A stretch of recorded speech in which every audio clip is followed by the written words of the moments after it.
परिवर्तनशील भाव प्रकृति पुरुषः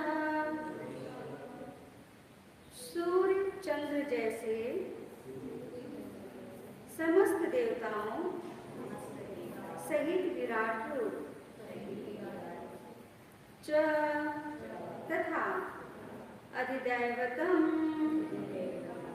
अधिदैव नामक अधियज्ञः परमात्मा अहम मैं कृष्ण एव निश्चय ही अत्र इस देहे शरीर में देहभृतां देहधारियों में वर हे श्रेष्ठ।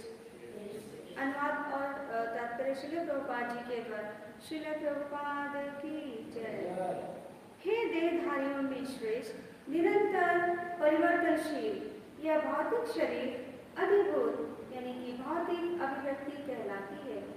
भगवान का विराट रूप जिसमें सूर्य तथा चंद्र जैसे समस्त देवता सम्मिलित हैं अधिदैव कहलाता है तथा प्रत्येक देहधारी के हृदय में परमात्मा स्वरूप स्थित मैं परमेश्वर अधियज्ञ यानी यज्ञ का स्वामी कहलाता है। भगवान की दिव्य वाणी को मेरे पीछे दोहराइए। हे देहधारियों में श्रेष्ठ निरंतर परिवर्तनशील यह भौतिक प्रकृति अधिभूत भौतिक अभिव्यक्ति कहलाती है। भगवान का विराट रूप जिसमें सूर्य तथा चंद्र जैसे समस्त देवता सम्मिलित हैं अधिदैव कहलाता है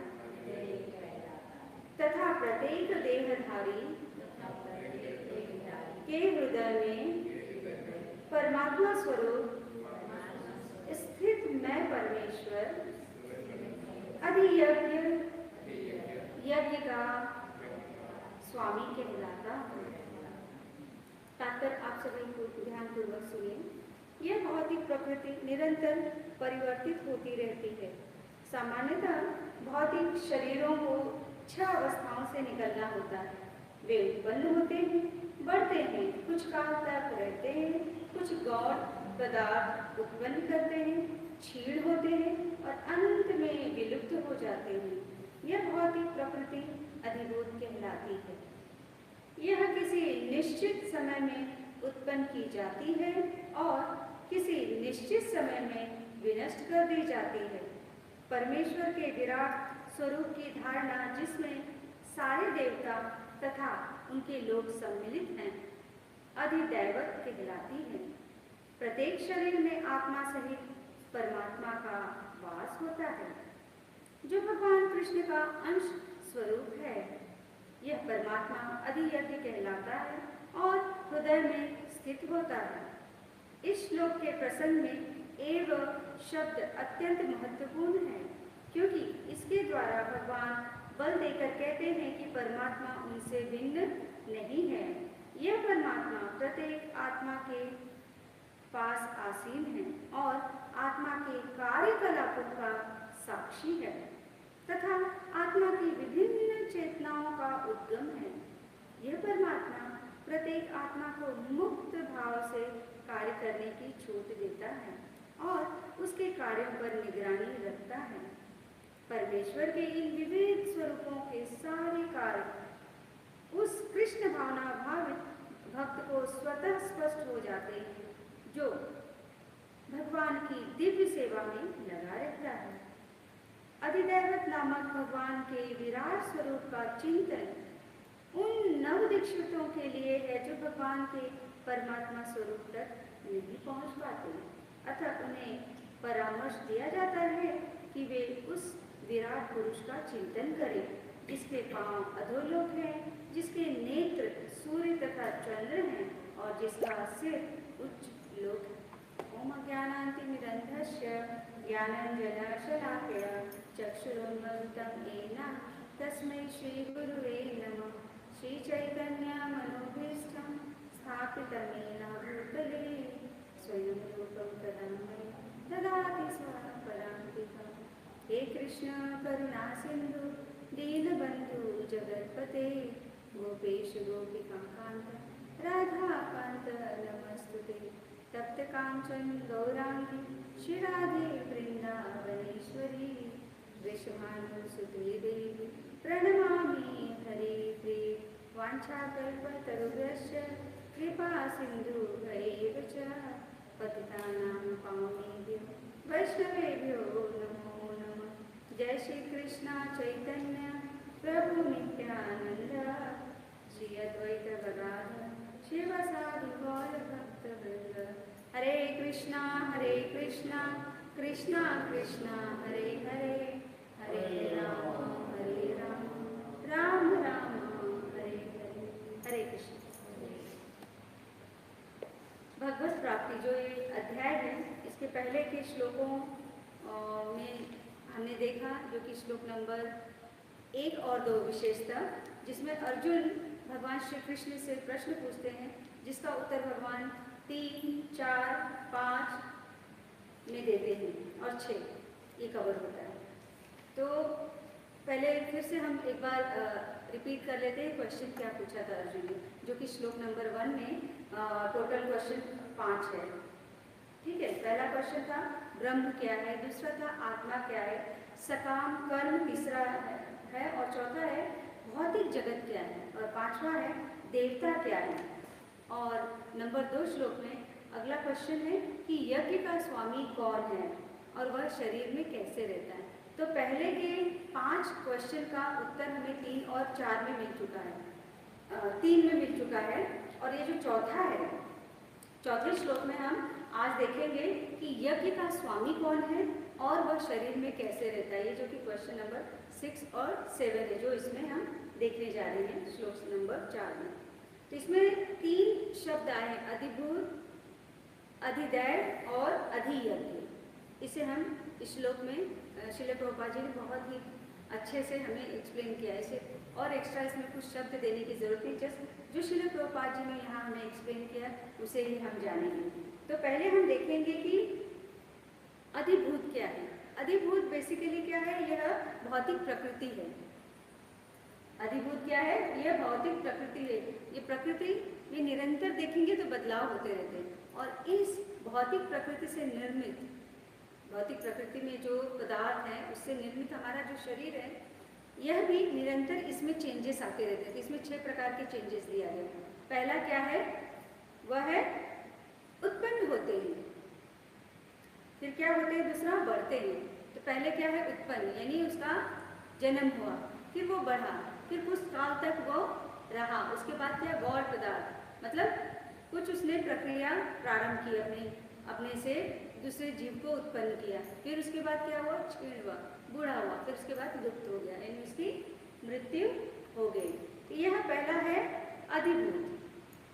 तो यहाँ पर भगवान समझाते हैं कि ये अधिभूत क्या है, जो कि अर्जुन का क्वेश्चन था। दूसरा आता है कि अधिदैवत। ये अधिदैवत क्या है, इसमें बताया गया जो भगवान का विराट स्वरूप है, उसमें जो देवता और उनके जो लोक हैं वो सम्मिलित है। भगवान के विराट स्वरूप में जो देवता हैं और उनके सारे जो लोक हैं वो सारा उसमें सम्मिलित किया हुआ, उसे कहते हैं अधिदैवत। ऐसे बेसिकली जो अधिदैवत है ना, यह 9 दीक्षितों के लिए है। जो कौन से 9 दीक्षित, जो भगवान के बारे में जानते नहीं हैं कि भगवान कौन है और भगवान का स्वरूप क्या है, हमारा उनसे संबंध क्या है और हमारे इस जीवन का लक्ष्य क्या है, उद्देश्य क्या है, जो ये नहीं जानते हैं उन्हें बताया जाता है कि आप भगवान के विराट स्वरूप का क्या करो, उस पर ध्यान लगाओ।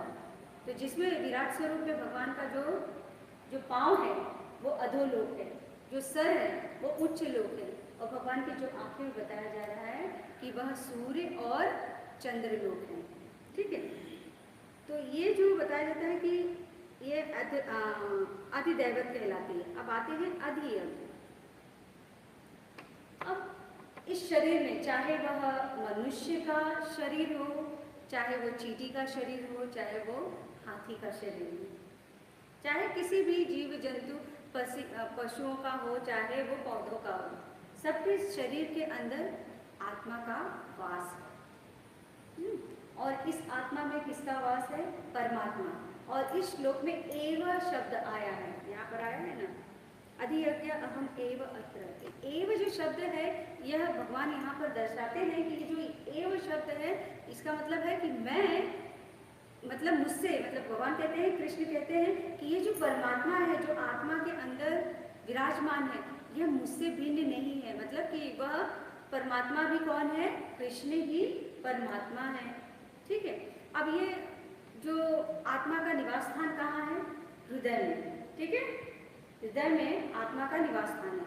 अब वही कहते हैं कि जो जीव के अंदर, मनुष्य के अंदर या पशु पर, मतलब जिसमें भी जो भी जीवित वस्तु है, जो भी जीवित प्राणी है, उनके अंदर दो आत्माएं हैं। एक तो आत्मा कहा जाता है और दूसरा परमात्मा। तो जो आत्मा है, आत्मा को परमात्मा जो है वो क्या कहते हैं कि स्वच्छंद रूप से कार्य करने के लिए, आगे प्रभुपाद जी यहाँ पर बताते हैं कि स्वच्छंद रूप से मतलब फ्री विल है आत्मा के लिए, कि मनमानी, जैसे बच्चों को भी छोड़ दो तो मनमानी कार्य करने लगते हैं, थोड़ा भी रोक, हम बच्चों को रोकते हैं कि ये मत करो, वो मत करो, लेकिन भगवान हमारे साथ ऐसा नहीं करते। आत्मा को उन्होंने फ्री छोड़ा हुआ है कि यह एक छूट दी हुई है कि आप फ्री होकर कुछ भी करो। तो ये जो आत्मा है, यह फ्री होकर कार्य करने के लिए एकदम मुक्त है, कुछ भी वो कर सकता है, चाहे वो देवी देवताओं की पूजा पाठ करने हो, चाहे फ्री होकर मजा मस्ती करना है, भोग विलास करना है या पूजा पाठ करना है। ये फ्री विल दिया हुआ है भगवान या परमात्मा स्वरूप में, जो आत्मा को प्रेरित करते हैं अंदर से। देखिए, हमें वो प्रेरणा कहाँ से आती है कोई कार्य करने की? किसी को कोई जुर्म करता है या कोई पुण्य करता है, कोई पाप करता है या पुण्य करता है, अंदर से परमात्मा प्रेरित करता है। कहेंगे कि भाई जब परमात्मा की प्रेरणा से सारा हो रहा है तो हम दोषी कैसे हुए? परमात्मा अगर प्रेरणा दे रहे हैं, एक खूनी को भी परमात्मा प्रेरणा दे रहे हैं कि तुम खून कर दो उसका, और एक सब इंसान जो भक्त है उसे प्रेरणा दे रहे हैं कि भगवान की भक्ति करो और भगवान के पथ पर, भगवान के रास्ते दिखाए हुए रास्ते को चलते हुए क्या करो? भगवान के धाम को जाओ। अब दोनों की प्रेरणा कौन दे रहे हैं? परमात्मा ही दे रहे हैं, तो दोषी हम कैसे हुए? यहाँ पर वही बताया जा रहा है, ये फ्री चॉइस है। भगवान हमें प्रेरणा देंगे, ये हमारी फ्री चॉइस है कि हमें वो एक्सेप्ट करना है कि नहीं। बुरे रास्ते पे भी हमें भी, हमारे मन कहते हैं ना, मन की सुनो, हमारा मन बोलता है ये करना है तो हम ये करते हैं। हम किसी की नहीं सुनते, हम अपने मन की सुनते हैं। अरे भाई, मन की सुनते हैं तो वो मन में प्रेरणा कहाँ से आ रही है? वह कौन दे रहा है? वो परमात्मा ही दे रहे हैं। वो कैसे दे रहे हैं? क्योंकि जहाँ हमारी इच्छा है, जहाँ हमारा मन कर रहा है, मतलब हमारी जहाँ पर इंटरेस्ट है, हमारी कॉन्शियसनेस जिसमें बैठी हुई है, वो कैसे आई है? हमारे पिछले जन्म के कर्मों के द्वारा वो कॉन्शियसनेस अभी हमको बोलते हैं ना, बांधी हुई है, हमसे कार्य वो करवा रही है कि कॉन्शियसनेस हम पिछले जन्म से लेकर आए हैं। पिछले जन्म के जो कार्यों से हमें वो कॉन्शियसनेस मिली। तो अभी भी अगर कोई पुण्य कार्य करके आया है, इस जन्म में उसके जो कार्य होंगे वो क्या होंगे? सब सतोगुण वाले होंगे। और जो कोई पाप करके लाया है, उसके सारे गुण क्या होंगे?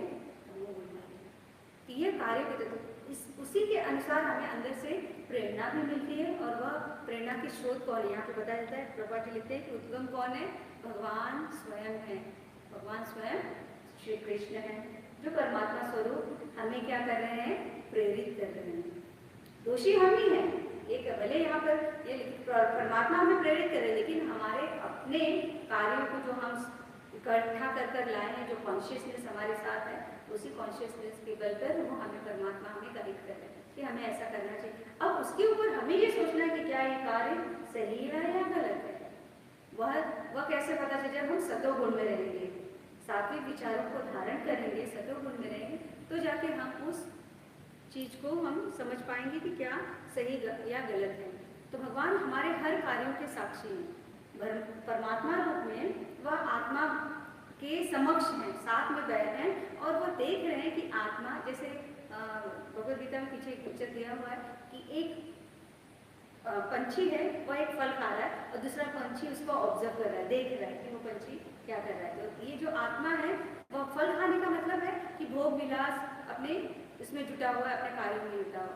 तो लेकिन पंछी, दूसरा पंछी क्या कर रहे हैं, परमात्मा स्वरूप में पंछी क्या हमें डिस्टर्ब नहीं कर रहे हैं, करने दे रहे हैं, लेकिन हर एक का हिसाब किताब रखा जा रहा है कि हम क्या सही कर रहे हैं, क्या गलत कर रहे हैं। उसी अनुसार हमें हमारा दंड और हमारा पारितोषिक हमें मिलेगा। ठीक है। अब जब हम ऐसे कार्य करेंगे कि हमें दंड मिलेगा, तो इससे क्या होगा, दंड मतलब क्या होगा, ऐसे कुछ बुरे कार्य करेंगे, सात्विक कार्य नहीं करेंगे, तो क्या विपत्ति के रूप में हमें दंड मिलेगा, अलग अलग विपत्ति। कोई विपत्ति चाहता है, सब क्या चाहते हैं, संपत्ति, है ना, यानी सुख। कोई विपत्ति जीवन में चाहते हैं क्या, कोई ऐसे कहते हैं कि संकट घर आवे ना, कष्ट मिले सबको, ऐसे कोई गाता है क्या? नहीं ना, कि भाई सब हमको विपत्ति मिले और संकट भी सभी को मिले, हमको भी संकट मिले, ऐसे कोई नहीं गाते हैं, ऐसा कोई गाएगा ही नहीं।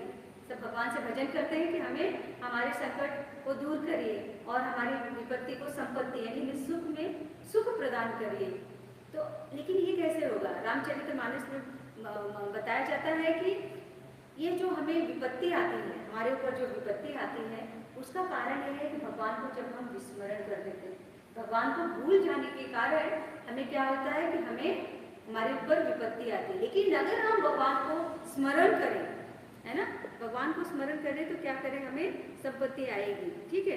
तो इसमें कहते हैं, कहे हनुमंत विपत्ति प्रभु सोई, जब तक सुमरन भजन न होई। जहाँ भजन नहीं होता है, जब तक भजन न हो, सुमिरन भजन न हो, जहाँ पर भगवान का स्मरण और भगवान का भजन नहीं होता है, वहाँ पर विपत्ति आती है।